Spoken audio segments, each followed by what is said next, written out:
Damion Scott says what started as an ordinary day quickly turned into an environmental nightmare. On his property in Harrisburg, he says heavy machinery was dropped off without his permission. I talked to a neighbor to figure out what was going on because I didn't recognize the equipment being here.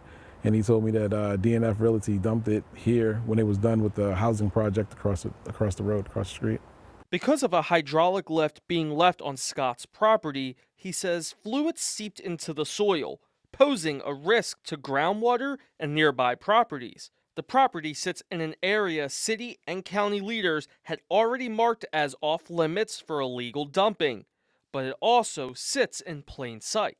It's kind of like a eyesore a little bit sometimes when you see it. According to the U.S. Environmental Protection Agency, oil and petroleum products that seep into soil can leach into groundwater, contaminating drinking water, harming plants and animals, and even releasing toxic vapors into nearby homes. Hydraulic fluids can remain in the ground for more than a year, and their breakdown products may still be harmful. Cleanup can cost thousands, even millions of dollars, leaving local residents frustrated.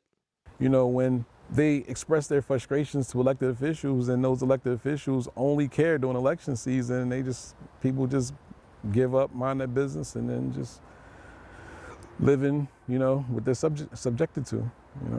Earlier this year, City of Harrisburg and Dauphin-County leaders announced tougher penalties for illegal dumping, including misdemeanor charges under state law. Scott says despite the talk, he feels the promised changes aren't happening.